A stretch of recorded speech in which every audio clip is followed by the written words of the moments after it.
નહીં કર્યું. બાકી છે.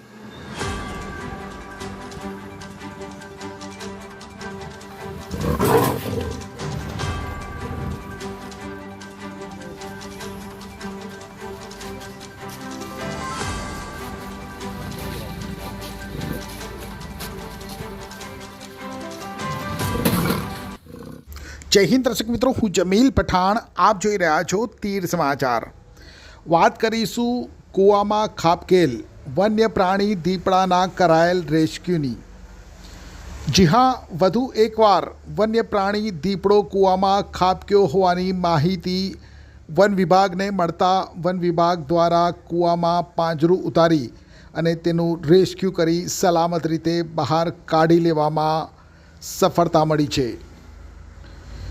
ઘટનાની વિગતવાર વાત કરીએ તો છોટાઉદેપુર જિલ્લાના પાવી જેતપુર તાલુકાના આંબાલગ ગામે એક ખેડૂતના ખેતરમાં પાળ વિનાના કૂવામાં આજે સવારે વન્ય પ્રાણી દીપડો ખાબકેલો હોવાની જાણ થતાં ગામ લોકોના ટોળા દીપડાને જોવા માટે ઉમટ્યા હતા.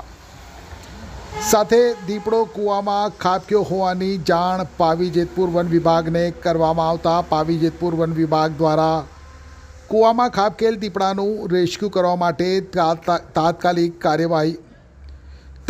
કાર્યવાહી હાથ ધરવામાં આવી હતી. પાંજરા સહિત રેસ્ક્યુ કરવા માટેની સાધન સામગ્રી લઈ વનકર્મીઓ આંબાલગ ગામે પહોંચ્યા હતા અને દીપડાના રેસ્ક્યુ માટે આખું પાંજરું કૂવામાં ઉતાર્યું હતું અને ભારે જહેમત સાથે દીપડાને પાંજરે પૂરી દીપડા સાથે પાંજરું બહાર કાઢી દીપડાનું સફળ રેસ્ક્યુ કર્યું હતું. પાંજરે પુરાયેલ દીપડાને છોટાઉદેપુર નર્સરી ખાતે લવાયો હતો. કૂવામાંથી બહાર નીકળવાના પ્રયત્ન કરવામાં દીપડાને શરીરે સામાન્ય ઈજાઓ પહોંચી હતી, જેથી વેટનરી ડૉક્ટર દ્વારા દીપડાની પ્રાથમિક સારવાર કરવામાં આવી હતી.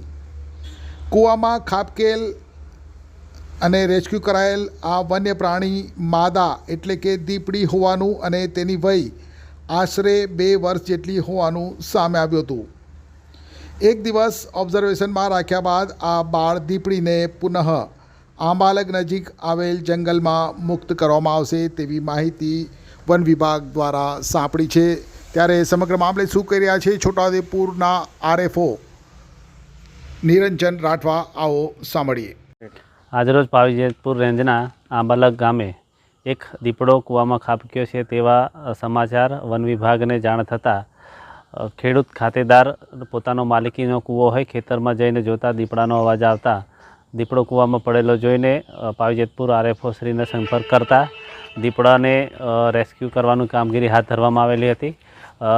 દીપડાને કૂવામાં પાંજરું ઉતારી અને દીપડાને રેસ્ક્યુ કરી અને થોડું ચડવા માટે પ્રયત્ન કરેલ હોય, દીપડાના પગમાં થોડું વાગવાના નિશાન છે, એના માટે સારવાર અર્થે છોટાઉદેપુર લાવવામાં આવેલા છે અને હાલ વેટનરી ડૉક્ટરને બતાવી અને અત્યારે છોટાઉદેપુર ખાતે સારવાર હેઠળ રાખવામાં આવેલ છે.